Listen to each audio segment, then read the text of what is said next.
Well, welcome to another time of Coffee with the Bishop. It's a very special night tonight. I am so hyped.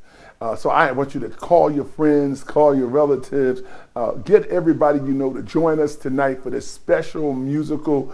It's not a really music. It's just an interview with two great musicians. And we're just going to come forth in a great way, and they're going to bless us, when they're playing and our historical moments that we know, the things that have happened.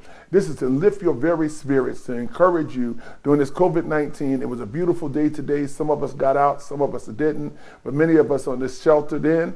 And since we're sheltered in, I want to bring something to you that would lift your spirits. To all of my seniors, I need for you to get ready, to get your minds taken back a little bit as we go back on a little bit of a gospel train extravaganza of some names and some nostalgia of some music, as well as some of you that are young for the worship and praise of today. These are two great musicians who are able to go back and be able to play what is called the old good time music of gospel and bring you right into the presence of the worship and praise of God. Yes, that's right, none other than Elder Linnell Andrews and that maestro of music, James Perry. But before they come on and greet you, I want to bring on a song with one of the guys we talked about a lot, and that's Johnny Shipley, and he's all over me, and he's keeping me alive from the Revival Temple Mass Choir at Symphony Hall, Newark, New Jersey. Let's go back and remember this day with Linnell Andrews and James Perry, when we were just all together having a great time at Symphony Hall,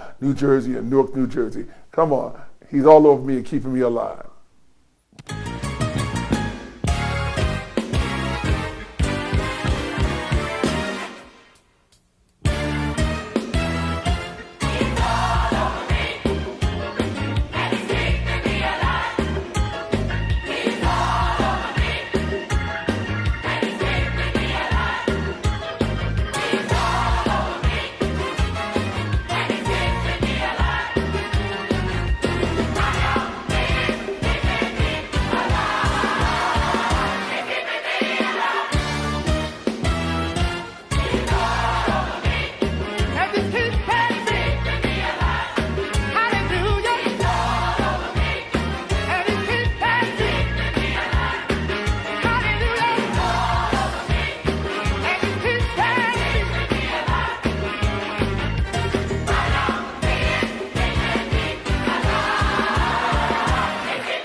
Whoa!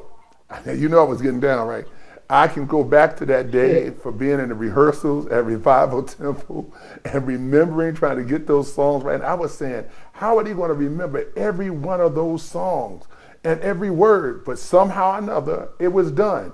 I was looking at Pastor Alvin Darling and him directing. I remember that because he was very demonstrative. And Linnell and James, I want to talk about that preparation for that, if you don't mind. I'll start with Linnell. Let's talk. Linnell, you got us on mute.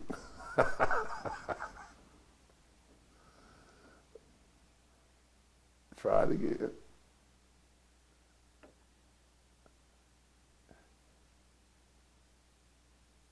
If you unmute. Okay, there we go. Right, Sorry about that. All right. Sorry about that. So what about that day?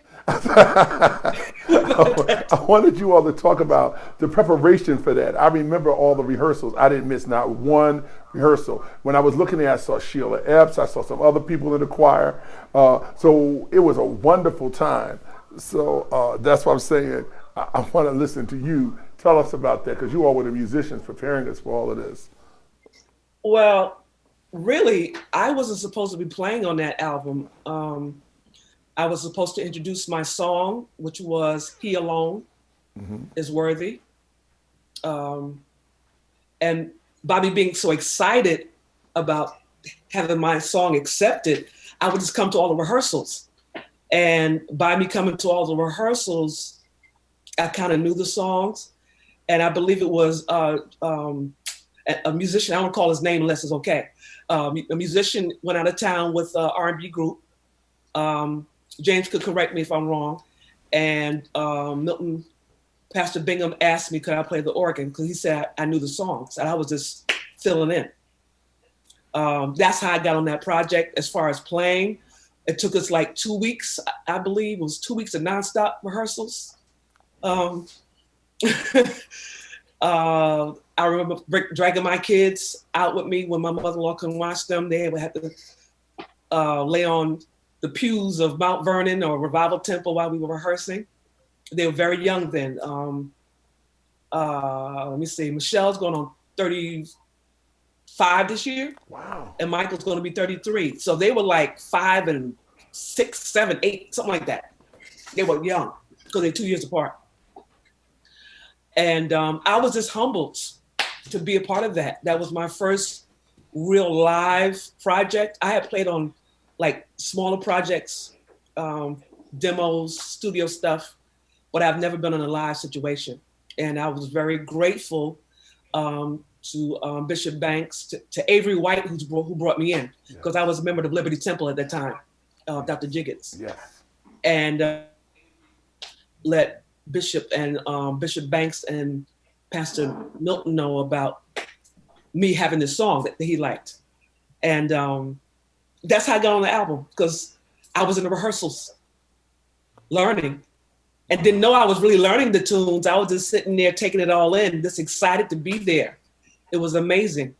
And thank God for my brother, James Perry. He was a mentor to me. You know, I told him this was my first time. You know, he told me, you can do this. We just got to practice. And that's what we did. Hours and hours of practice. Yes. It was like about, I think 16 songs really, but it was a couple of songs that weren't recorded because for whatever reason.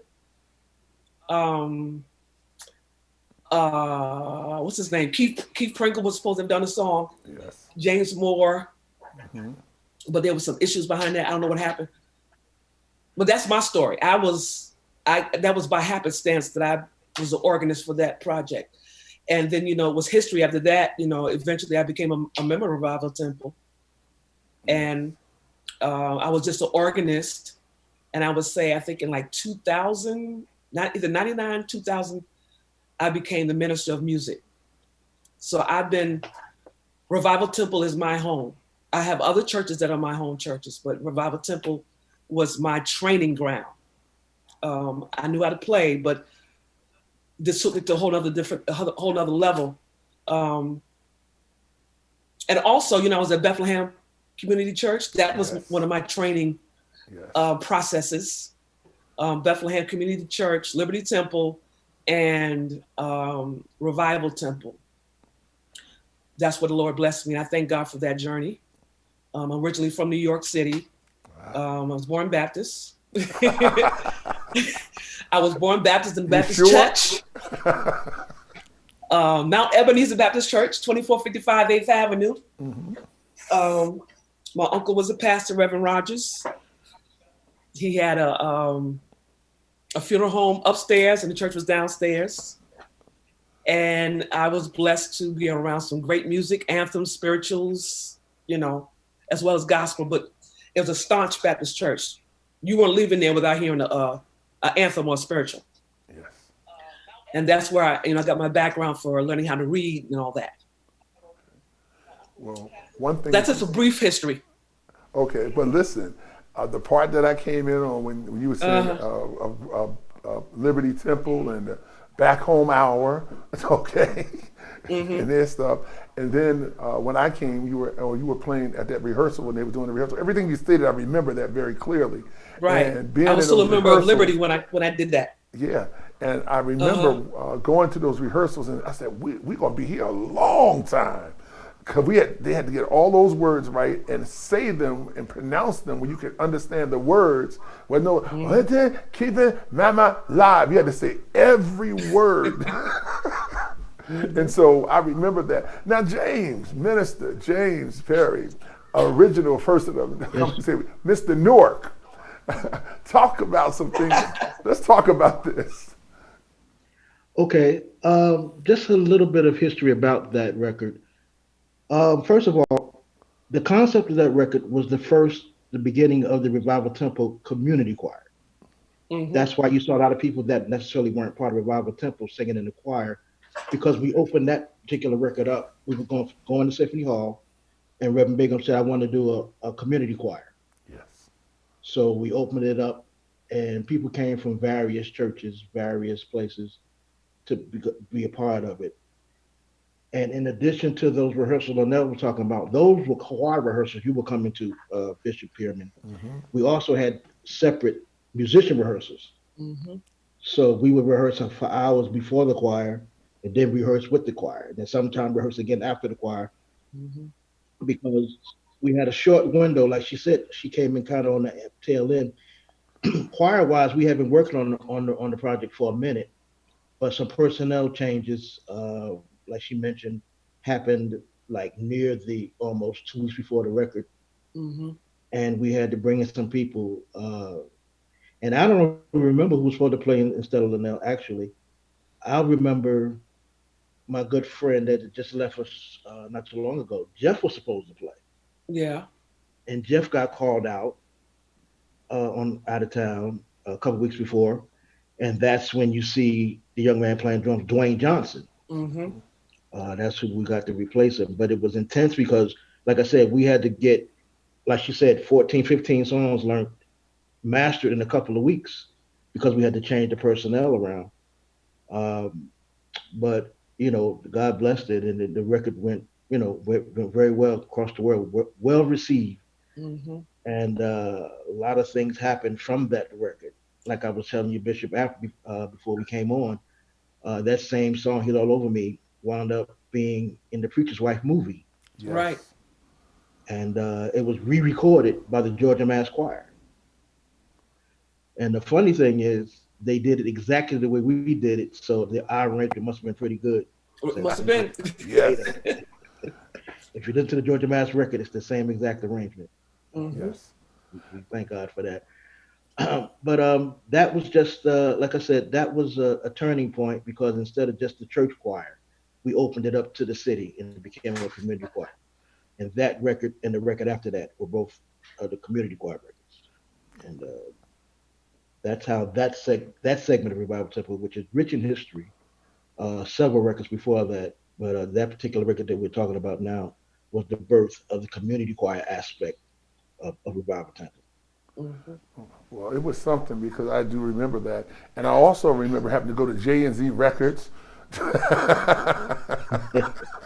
Anybody from Newark, New Jersey, you know you had to go to J&Z Records, get your tickets, get your chicken, get everything. Because Newark was full of gospel singers. You had Julius Cheeks, you had Dorothy Bloat. There were others. And so just thinking about that in different churches that were around that we would go to.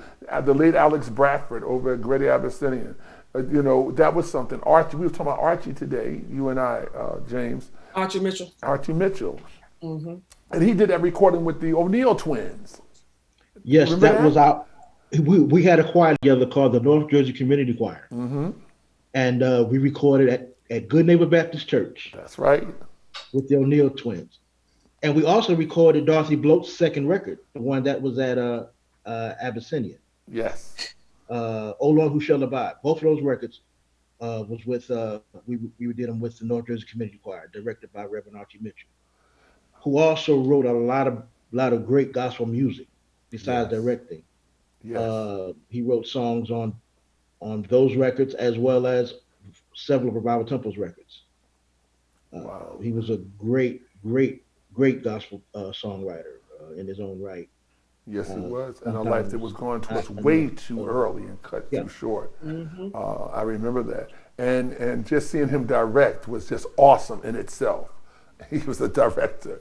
And so what I want to ask is that I know both of you played for different people and been on their labels. Like you, Linnell, you were on with Bobby Jones, Vanessa Bell, Armstrong, Yolanda Adams. You did something for the Williams brothers, Timothy Wright, and the Clark sisters. Well, they just did a movie about them. Talk about some of that before we just get into some other things. Well, for me, being involved with Revival Temple, there were several choirs that I was playing for in the past that brought me into these venues and on the stages with these different artists, even with my group with One Voice. We were able to be, I remember when Mary came to Hopewell Baptist Church. Hopewell. Do you remember that? Yes. They came to Hopewell and One Voice backed them up. When what is our former mayor's name? What's his name? Gibson? Or, not Gibson. James, Sharp James? Not Sharp James. Light-skinned guy. Oh, Cory Booker. Cory Booker. When Cory Booker was running for office, he had Kim Burrell come in for one of his functions. And, the Revival Temple Young Adult Choir, we sung for him. We were the featured guests. Through Revival Temple, through One Voice, Jubilation, Stephanie Minity and Jubilation. Yes. A lot of those names of those artists, I was able to share the stage with them because of these different entities. And I'm grateful for it because, didn't have to be me. I'm humbled and honored. I've done a lot, been across the country, been almost around the world, been in Japan, Russia, Bahamas, Bermuda, Italy. I think that's about it. Always wanted to go to Africa, but I don't know now. Okay. But through my connection to these different entities, such as Revival Temple, Stephanie Minity, and others, I was able to, be in these venues and platforms, and I'm grateful. It's kept me on my toes. I never thought in a million years I would have been playing on a major album when it came to Revival Temple. Well, let me just say, what was the name of that song, James? Pray in the Spirit? What, Dennis song? Dennis song? What album was that? Let Me Walk in the Spirit. Let Me Walk in the Spirit. What album was that? That might have been The Storm Is Over.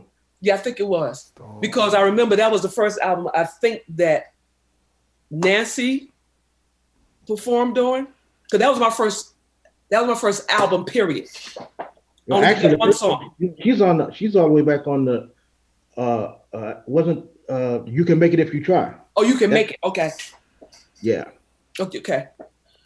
Well, that was the first album that I played on, one song. That was Walk in the Spirit, Mm-hmm. written by Dennis Bynes.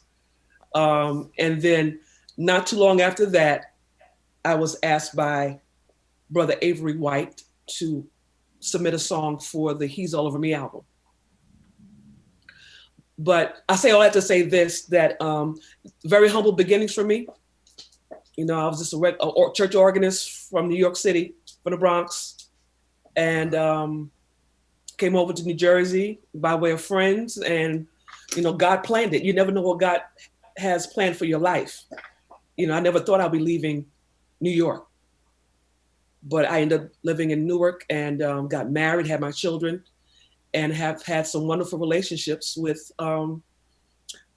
my friend James and others that have poured into me and helped me learn, that has caused me to be a better person, not just a better musician, but a better person, because we have to have integrity.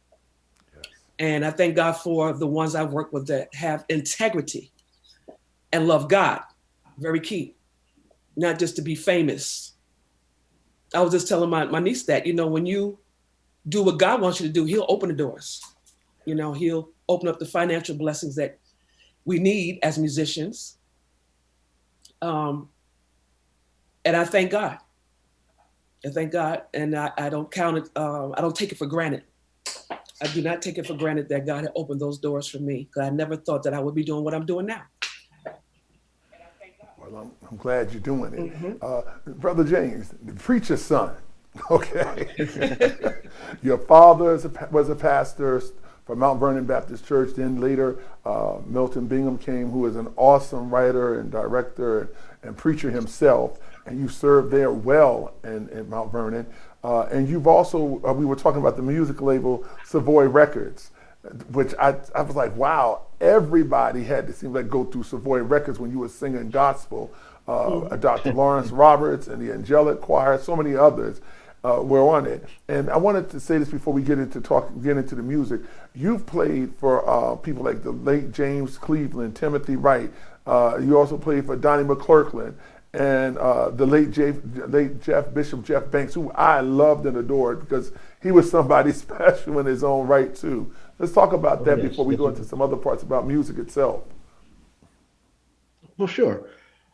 Well, my situation was, as you said, I was at Dad's church, Mount Vernon, still there actually, and Pastor Bingham, who was just Brother Bingham at the time, he came there and wound up becoming the minister of music at the church for a while, and he worked there and was a member there, and started his preaching ministry there, called to ministry, and eventually became the pastor.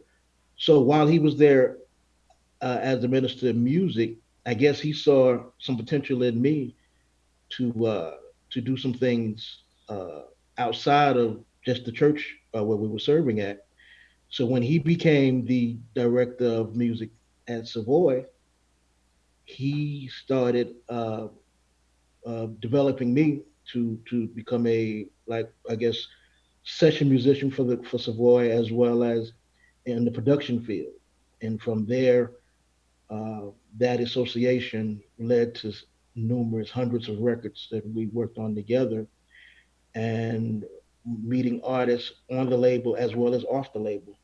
It afforded me an opportunity to work with, like you said, like a Donnie McClurkin, who at the time was still with New York, had formed New York Restoration, and I worked on their last record and then traveled with them after that record, as well as worked on one of his solo records after he left New York Restoration.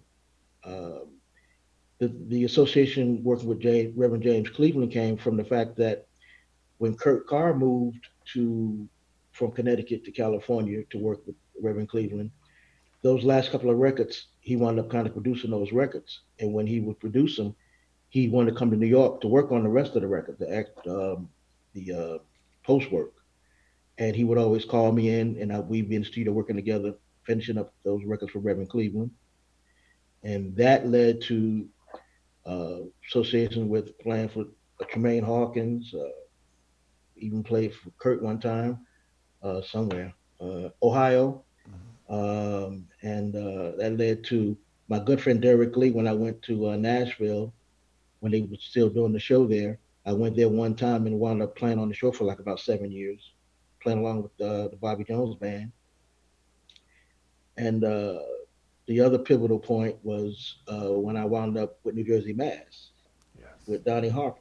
Yes. And from that came amazing, amazing exposure, overseas travels and whatever. And that's just a. If I sat here, we'd be on half the night if I started thinking about the things that God has afforded me to do. But I'm just glad that I was able to remain rooted and grounded here at home, and home has always been a priority. And I think that's why I was able to do things outside of home because I always had home first in my heart.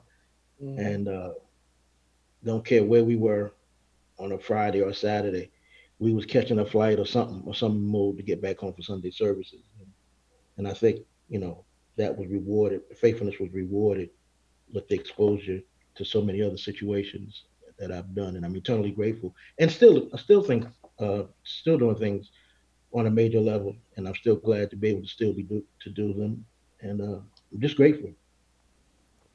Well, Mhm. I would like to say thank you to both of you because you both have helped me in my life as far as music is concerned. It made me think about things when we put things together here in the Poconos when I first came here 30 Right. years ago. Can you believe it? It's been 30 that years. long? 30. God help Wow. us. I want to say, Jesus. God help. But he's done such a great job. And you all kept me going. And when I come down, it was good to feel good when you came back. That's for me as Jersey is home. Coming back home and be able to sit down with you all and the Rawls family, Booby. I can't call him Booby no more, but but all of those people who made the difference. So I want to do a little switch right here. Since we have people that are waiting to hear those talented fingers any way you want to play, I want to start off with you, Nanella. Take us back on a song that will bless our spirits and bless our hearts, and then we're going to come back to I call it the maestro himself, to come take us up and take us somewhere in some music, and just let the people feel the blessings of the Lord come through your fingers. And I'm just excited about that. I just want to turn it over to you, Linnell. Let's see what you want to do. Okay. Well, my organ is over here. Is it Okay. behind me? Okay. It's okay? Okay. Get ready, y'all. Oh boy. Okay, he's over me. I don't have a drummer. Okay.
That's just a short version.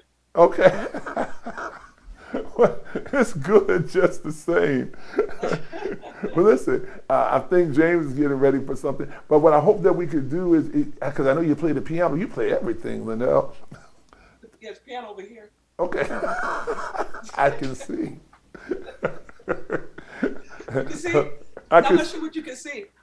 I can, but I want to say, as we're getting ready for they're going to come forth in their own way. One of the things I hope that you're getting is that they gave us a history of themselves. They did their internship.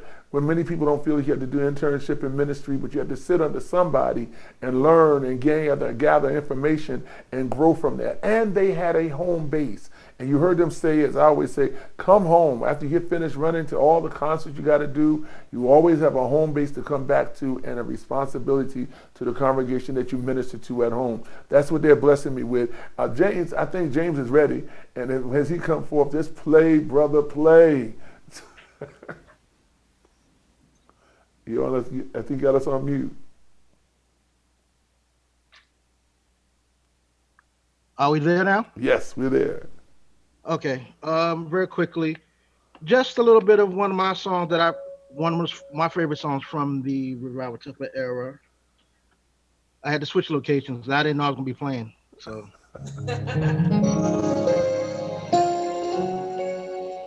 storm is over. Oh, Oh God, yes. yes.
Amen. Wow. I remember that. The storm is And that was one of the over. songs we were talking about Nancy. Nancy was one of the vocalists on that song. Nancy Yeah. Jackson Johnson. Yes. And she sang that. Oh, the sun is going to Oh yeah. shine. Mm. Oh yeah. I can see a rainbow in the sky. Yes. And so those were good songs that blessed our spirit. And I have to figure out how to make it work that I can have them to come on and we can sing some of those songs and you all can really be ministered to because those songs are songs. If you don't do anything else, look it up. You listen, you Google everything else on YouTube, you'll find that song on YouTube. It's Nancy Jackson or is it Nancy Jackson, the storm is over. Yep, Nancy Jackson, The Storm is Over. Go right over after you Matter of finish fact, and look it up that on was YouTube. that was the title of that record. That's the title of the Yes. record. The Yes. storm is over. It will bless you. I'm telling you. When I looked at you, we were talking about that you work with the preacher's wife. How did that come about, and how did you feel about that when you got that opening to do that? Well, what happened was I really wasn't looking to be involved. But when they were casting, first of all, the casting for the choirs was at the church. Matter of fact, I'm in the sanctuary now. The casting was at the church, and several choirs came to audition for the movie, including Pastor Timothy Wright brought the concert choir over, and several other choirs. And Georgia Mass one of them being the choir that they selected for the movie. However, they were also casting children, Yes. and I was getting the children together so that Penny Marshall, who was the director, could come see the children. So there was a bunch of kids, a lot of them from the church and from other places. They would come and I would rehearse with them on Saturdays. And being that it was a Christmas movie, I taught them a little Christmas song that I wrote called Good News. And I just taught it for them for the audition. And they learned it. It was nice. It came off. They loved it. And I got a call a couple weeks later that Penny wants to put the song in the movie some kind of way. And I'm shocked, but I'm like, okay. And they wound up using a few seconds of the song. But if they use 1 second of the song, it's just like using the whole song. You must be compensated. And I was compensated. Praise God. But like I said, it wasn't intentional. I just wanted to make sure the kids got their opportunity, which a lot of them did. A lot of them are in the movie. Those are the same kids from the church here. Wow. And they sang a little bit of my song. When Sissy is directing the kids in the classroom, I believe it is in the movie, Yes. they are singing a little bit of a song called Good News that I was blessed to write. And that's how that happened. And then Mervyn Warren, who was the music director for the movie, I met up with him and even produced a track for the soundtrack for the movie, but the song didn't make it onto the soundtrack, but it did get produced for the soundtrack. But I'm grateful. Every time you roll those credits on The Preacher's Wife, if you sit there long enough, you see my name rolling up the screen, and I'm humbled by it. Yes. Well, I thought it was a great deal when it came to Newark to do the film. I can go back to some of the greats that we've had, like Lundy Lewis, Madam Yes, Lundy ma'am. Lewis. Oh, yeah. She was one Right. of she was the great pianist of all pianists, as far as I was concerned. She could play, and she was also in one of the soap operas. And so whenever we saw some people come in and do something from our city, I would get excited. And so one of the things I want to ask, what advice would you give, you and Linnell can answer this, but what advice would you give to upcoming musicians today to help them stay on track and not get lost or caught up in the whims of all the things that are happening around them? Well, I can speak because I'm a witness. Okay. It's a long story. It's a long story, but it'd take me forever to talk about. But I allowed myself to get caught up with a wrong situation, which allowed me to be entangled with drugs. Saved, sanctified, had the Holy Ghost, knew who Jesus is. But hanging around some musicians that were talking about going to the studio, trying to stay up, coke can make you stay up, that kind of thing, talking. And long story short, I was addicted to crack cocaine. And I was a member of Revival Temple, and it was through Bishop Banks not giving up on me, Bishop Woods, that I've been clean for 20 years, over 20 years now. But the point is, you have to be careful who you associate with. You have to be careful with who you connect yourself to, whether they're in the same field as you are, because it can pull you down. And that's what happened to me. I wasn't strong mentally. I had lost my husband in, what was that? In 1989. And I feel I was still recovering from that loss. You remember when Marty passed away? Oh, yes, I do. Yeah, that was a tragedy that affected my whole being. I can't describe it. My kids were very little. They were babies. And I just believe that me going through that situation weakened my spirit man when I fell into the trap of that crack addiction. I'm saying all that to say this, that a lot of the younger musicians can get caught up into those kinds of vices as far as addictions, It would take me forever to talk about how many times I've told them at the sheds. I used to have sheds at Revival Temple. Yes. And sometimes they would come in there all zooted and blasted, smelling like it. We can't do that. We have to stay focused on the reason why we do what we do.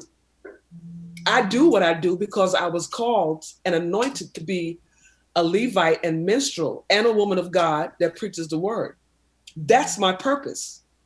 And it's not my purpose to be seen, because the natural man comes in. Yes.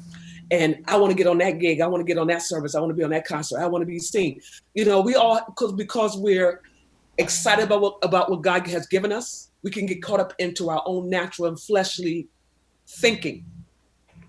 But our mind has to be on the mind of Christ. You can be gifted, you can be anointed, you can play better than everybody in the world. But if you don't have God in your life, it doesn't mean nothing. And that's the purpose for me doing what I do and for being who I am, is because I love God. We have to love the Lord. We have to love the gift that he's given us and not prostitute it. You see it all the time. The gospel musician, not everybody, but there are gospel musicians that prostitute gospel music, but either their lifestyle or their actions in general. And then that develops into a stigma, and to what people think of the church or think of musicians. They think that I'm just gonna say it. I'm gonna say it. People will say that you're gay if you're female. I'm just gonna say it. That you're gay if you play or organ or keys. Because I used to be told, if I hadn't looked around the corner, I would have thought that was a man playing. That kind of thing. No, I'm just trying to play correctly. I'm trying to execute in a perfect manner, even though I'm not perfect. I want to execute. I'm not trying to play like a man. I'm trying to play music, whether it's gospel or indifferent. And there has been like a stigma, like it said that, females that play, they must be gay, the blood of Jesus. That's all I got to say. Mm-hmm. But I'm putting it out there. That has nothing to do with your sexual preference. It's all about you loving the Lord and allowing him to use you. And I thank God that he chose me. Yes. Because I definitely don't feel I'm worth it or I'm worthy. But I thank God that the favor of God has been on my life, and to be around gifted and anointed people. I can go down the list. I can't even name, I say to people all the time when I go to the conventions, I went to Thomas Dorsey year before last for the first time. But when I go to GMWA, the Gospel Music Workshop of America, I tell people all the time, from the north, south, east to west, Jersey is just gifted. Yes. In all genres, and in the performing arts, in acting, a lot of entertainers come from New Jersey. And I thank God for being in this state. I was drawn to New Jersey just from seeing Charles Stewart and the what was the name of that choir? Good News Singers. Good News Singers. And the Praise Power Choir. Praise Power, yeah. Praise Power. I was drawn. I have to come over to Newark, and it just God lined it up where I ended up being in Newark. Got married to Monty Andrews, met the Andrews, Mother Andrews, yes. My mother-in-law. I met such wonderful people from coming to New Jersey, and I'm grateful that he brought me this way. But the lesson to learn is you have to watch who you connect yourself to, whether it's a church person or a secular person, because everybody in the world is not evil. And there are opportunities that we can gain from knowing those in a secular atmosphere. It's all how we present ourselves and how we present ourselves with character and with integrity. And that's what I try to do. I try to have integrity, not to have the attitude of it's all about me. Because there's a lot of egos that go with being gifted in whatever field that you're in, a lot of ego. And I always ask God to keep me humble and not have an ego. I don't want to be egotistical. And I thank God for that, because I've seen people that are very talented and I've looked up to and found out that their head is as big as this house that I'm living in, So it's all about being humble and treating those with love and sharing. It's another thing I've always tried to share with what God has given me, be it little or large. We should pass on with pass on to, especially to our young people, what he has given us. And I've tried to do that. James can tell you, we always worked with young people over the years. Liberty Temple had the Temple Bells and the youth choir, and Revival Temple had, I forgot the name of that choir. We had a youth choir before we had the young adults. The Revival Temple Young Adult Choir was second to none.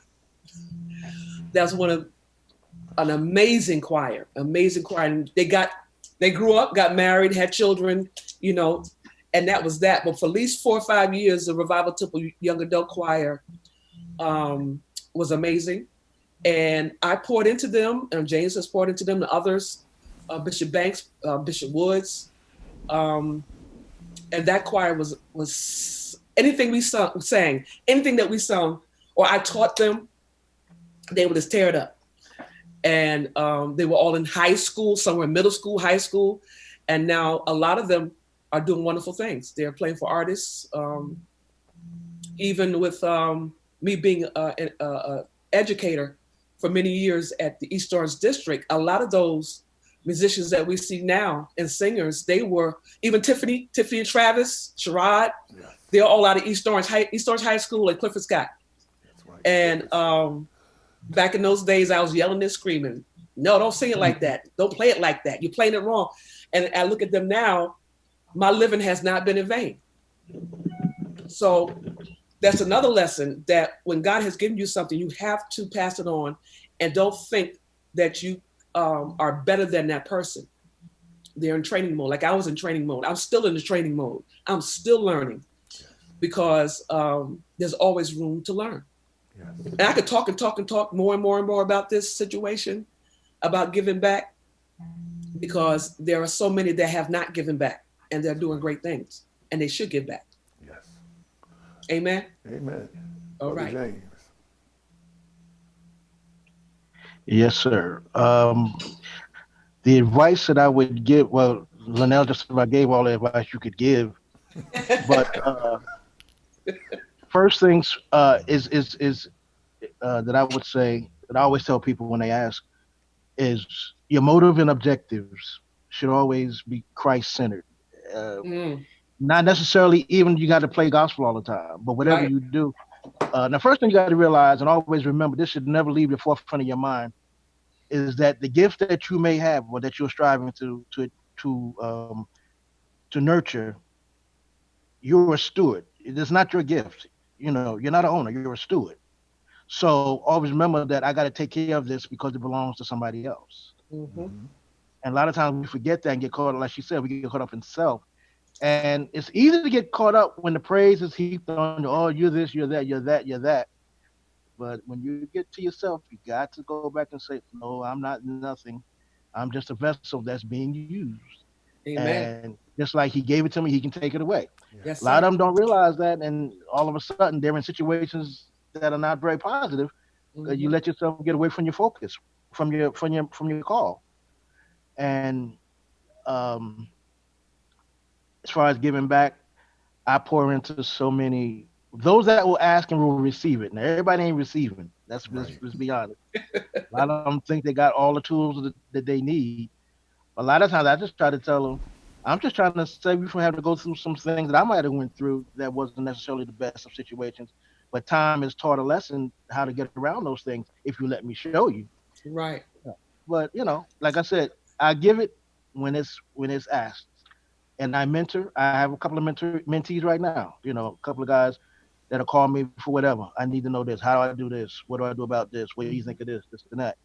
And I've always been never mind sharing, and I still don't. And that's, I think, again, part of the rewards of the things you acquire is being able to share, being available, being faithful, mm-hmm. and being a steward over what you have. And that's what worked for me.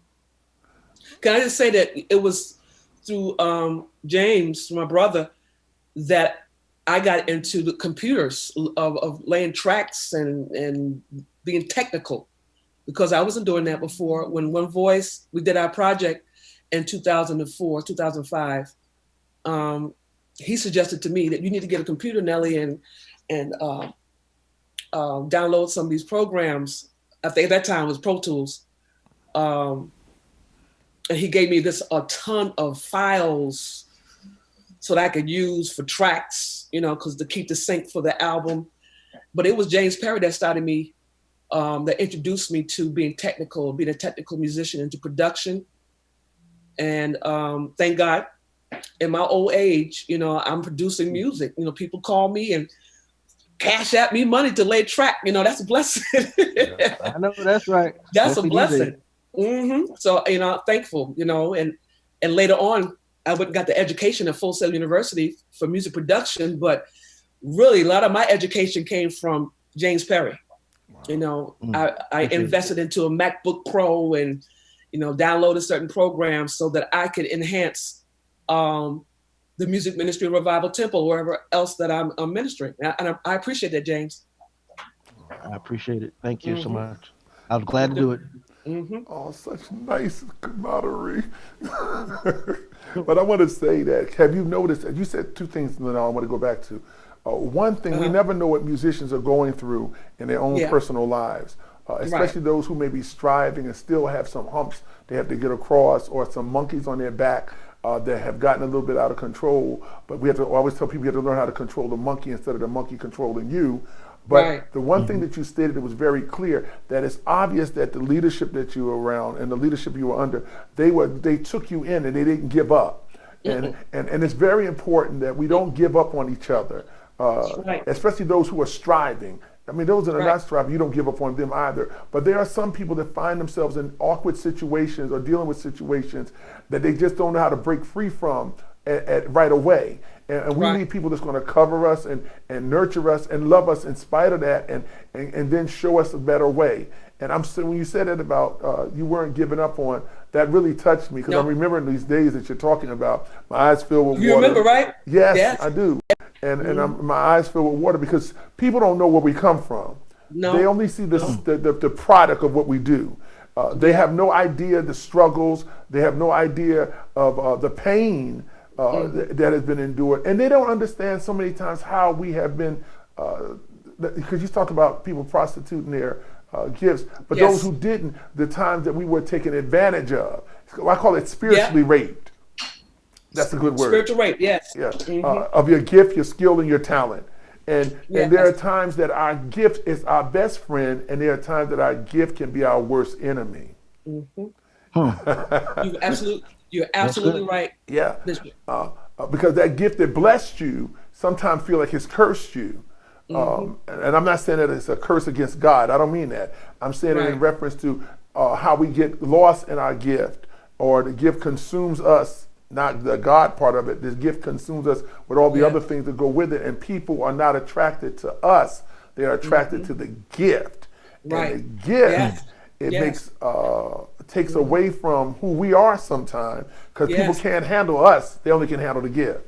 The gift. I want to see what y'all got to say about that. Yes. Go ahead, James. Well, listen, there again, when you live long enough, and I never forget, my good friend Bishop Listen Page would always say that everybody can't accept your exposure, and you learn not to expose, and that everybody can't handle your naturalness, because we all natural beings, and you just have to, in my opinion, you gauge where you are, and you keep people where they need to be kept, so they don't trip out, in your natural humanity, because we're all human. Yeah. But everybody, like I said, everybody cannot accept where we are as humans. They put you in a place that they expect you to stay. And we're human. We're subject. And then once you may do something that somebody thinks is off the wall or whatever, then I knew they wasn't. No, you didn't know. You didn't know nothing. Yeah. and you probably got some things in your closet too. But he without sin cast the first stone. So that means none of us should be throwing those stones. No. And just meet people where they are. And that's my thing. Where you are, that's where you are. Okay. I don't have a grave or heaven to put you in. And We all just have to live the best we can for Christ while we're Right. here. Right. And the final in the final analysis, the judgment will be done by someone other than us. So we're not judges. Hmm. And that's my philosophy on it. Amen. Now,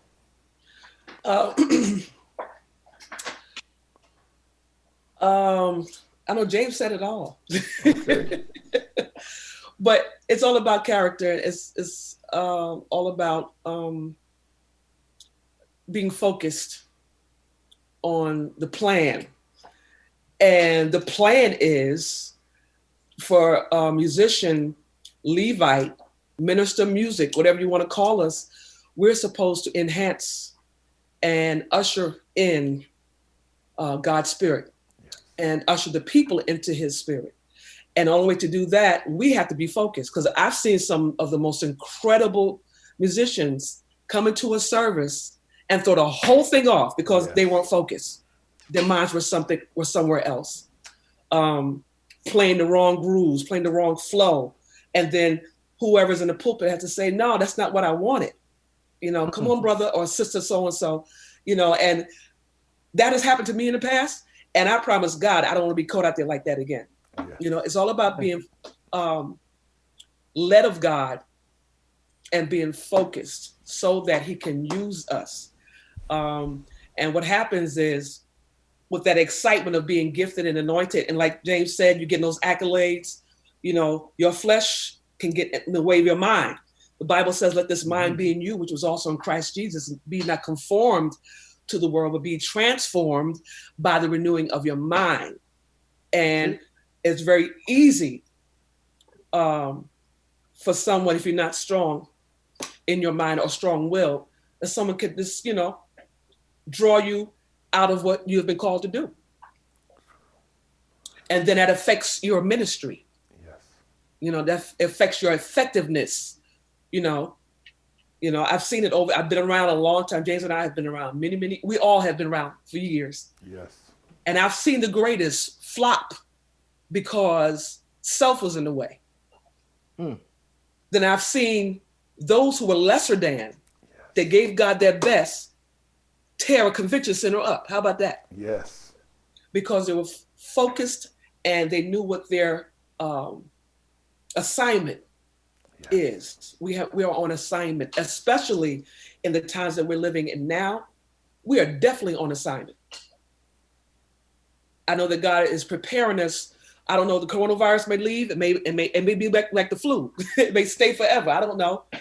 But I know that we are on assignment, and souls are at risk. It's about souls, Bishop. Yes. It's all about souls. Yes. We can play wonderful chords, sing great notes off the organ or the keyboard, but it's really all about souls. We do all this so somebody's life can be delivered and set free. That's why I do what I do. Yes. Amen. And it's something that you said that, and I want to close with this. Even as a pastor, I remember trying to preach this message that I had heard someone preach, and it wasn't even part of the congregation. My congregation was nowhere near that, and I wanted to preach because I heard the guy preach. It was so good, so I figured I could just pick it up. I don't know about you all. We try to pick up the note and try to make it work, And I could see my church sitting like this. What is he doing? And of course, you try to fake yourself out and like, oh, they don't get it. No, it is. They got it. You didn't get the message yourself. Right. Yeah. So I'm trying to sit up and not fall out laughing. But the deal is that as musicians and as leaders, we have a responsibility to the people that we serve. And we're called to serve, and it's a thankless position. But however, in our leadership roles, we are not perfect. And I always tell people, look, I'm glad I'm not, because if you keep putting me up there, you're going to worship the creature more than the creator. And I need you to worship the creator more than the creature, because I'm going to mess up. And then I understand because of that, that's what causes me to have compassion for someone else. Love them where they are and let God take them where they need to be, because you can't lose like that. You can't. Exactly. And so to you... Can I just say something? Yes. I must give much credit and accolades to Bishop Jeff Banks. Yes. when he realized and was told that I was going through the addiction situation, he counseled me for a little while, but then he started calling me off the organ. He never stopped me from playing. He never sat me down at that point in time. But he kept praying for me, and he told, and I forget, he had somebody, one of the mothers dragged me off the organ. He said, "I'm not giving up on that girl." And he had oil. This was on a Sunday morning. He poured the oil down my throat and all over my head, and did that with those numbers on my head. It didn't happen while he was alive, but thank God, at least 3.5, 4 years later, I received my deliverance. But he never, that's why I like what you said, he never gave up on me. Amen. Bishop Woods, because I was just coming out of it. He was just becoming pastor. He was elder, or Minister Woods then. He never gave up on me. You know, I was just coming out into my deliverance. And Bishop Greer never gave up on me. Bishop Greer came from Atlanta. That's right. And had a meeting with me after Bishop Banks passed away. And he opened up about some things about himself. And he told me, "Don't worry about it. It's okay." He said, "You're going to sit down for about a few months, go to the program." And he made sure I went to a program in Newark. But they didn't give up on me. Right. I was sat down for like 3 or 4 months, and I came back and became a minister. Isn't that something? I was an addict and then became a minister of music. Wow. And that's something, I mean, and I'm so grateful. You know, I could tear up right now because he didn't have to do it, but he did. He gave me another chance. And I'm grateful. And the part I'm grateful about that you said it, because I don't want to cry, so I'm holding it together. Yeah, I'm trying to hold it up. Me too. Is that when people kept talking, and because we know they talk because they got mouths, the fact that you were able to outlive the conversation. Yes. Oh God, help me. I'm gonna hold it together. Yes. Okay. Yes. Yes. Yes. Yes, my Lord. Thank you, Jesus. And you're still here. I always tell the story about being on Broad Market. And we're from Newark, so we understand that. If you miss anybody years ago, go to Broad Market, you'll find them. If you ain't seen a friend for a long time, go to Broad Market, they'll come up. And when people would be on Broad Market talking about what they're going to do, while you're still going through, they still in the going to do crowd. Somebody got on a cheap Charlie bus called the 31. If you remember that brown bus. Oh yeah, South Orange. That's South Orange right. Avenue bus. You get the cheap Charlie bus, and you start producing, even though you're dealing with whatever it is you're dealing with, and somehow or another you find your exit. Yes, Lord. And when you find your exit, Thank you get off, and when you come back with some accomplishment. But notice, if you will, on the corner of Broad Market, they're still there talking about what they're going to do. Yeah. So you graduate from what you're going to do to producing, and when you produce, they get angry because then they can't use you as their crutch of conversation to cover their sin. Nope. Oh, haba, sha ta ta ta ta. Okay, I'll be good. And so I'm saying that we've able to outlive the conversations. We were able to overcome the spirit of negativity and public opinion.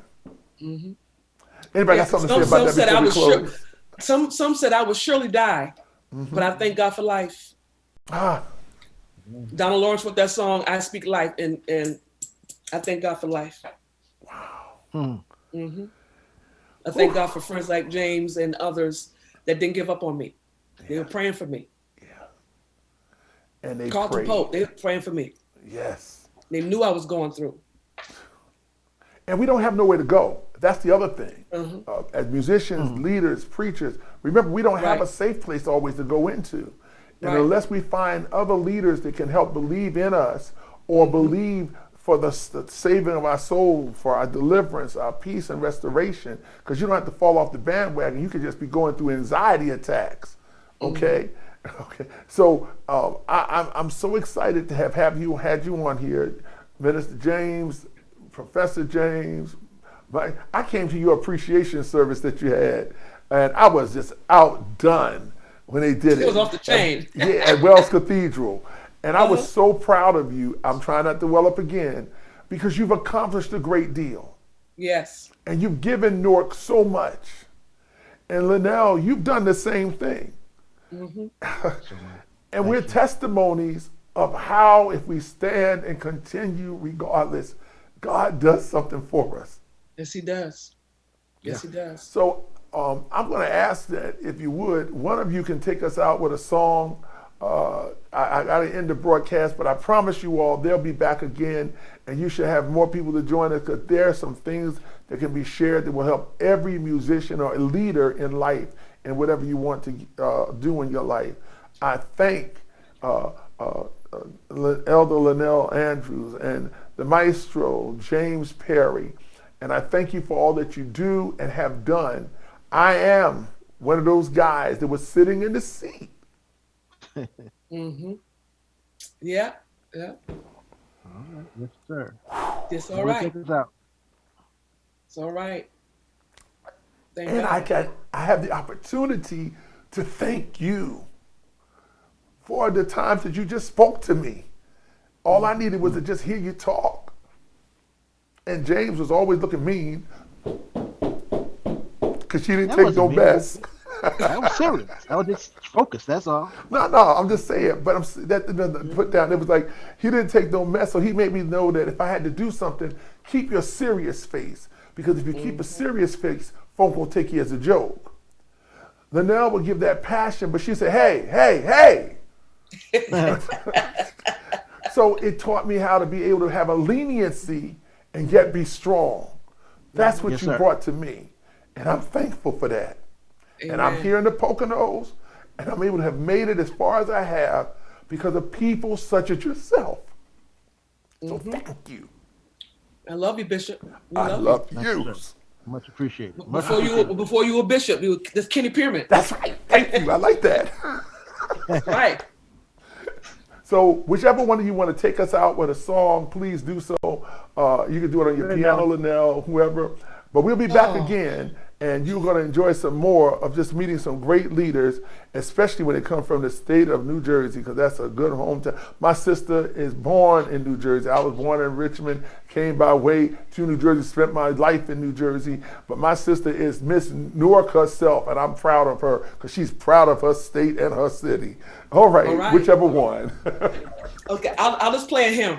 Okay, that'll be good. Blessed Assurance is one of my most favorite hymns. Jesus is mine. It's because of him I'm here now.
Thank you, Linnell. Thank you. Don't forget, tonight is Midnight Manna with Elder Natasha Pyle on Facebook Live. Go to Totsy's Power Surge and on Facebook, Totsie's Power Surge. You don't want to miss Midnight Manna for that great prayer service that she has on there at midnight. It's at 10 minutes to 12. It comes on at 11:50. And it's called Midnight Manna. You don't want to miss it tonight. It's awesome. Do you have anything coming up, Brother James Perry or Linnell? Well, I mean, we're on COVID now. We can't go out. But none right now. No, we just Nothing doing, right now. I've been doing recordings for our live stream at St. Paul Baptist Church in Montclair. okay. I've just been doing that, you know. Okay. You know, the social distancing and masks. Only 10 people can be in the building. So we've been doing that to minister to the people. Okay. That's what I've been doing. And you, James? Really, since what was that? Since Palm Sunday, actually, it was the last stream we did from the church. Pastor has been doing everything from his home for the last few weeks. So I've been working on other little projects. Thanks to technology, there are some things now that allow you to work with other people straight from home. So I've been working on some stuff. Hopefully for the summertime, we have some new music being produced that I'm producing that'll be coming out. Okay. Awesome. Awesome. Well, listen, thank you for being my guest. I look forward to talking to you again very, very soon. Oh, Yes? I'm sorry. This person, Kevin Oliphant. I don't know if you know him, James. Kevin Oliphant. He does into house music. He's also a sound person. You've probably seen him before. He knows Danny Moses and all of them. But anyway, he has a label, and I recently did a gospel house track. Wow. Called "Oh Give Thanks." That should be coming out soon. Okay. Okay. Okay. Cool. There you That's have all for it. now. I Okay. forgot all about that. Okay. Well, there you have it. Look forward to seeing everybody soon. I'll see you for Coffee with the Bishop on Thursday at 12 noon for a great word from the Lord that will inspire you and keep you going as we're on the road to Pentecost. And we're looking for great things to happen. God bless Amen. everyone. See you soon. Share this page, like this page, and guess what? Follow, and you won't miss what's going on. Talk to you soon. God bless. All right. God bless. Take care. God bless.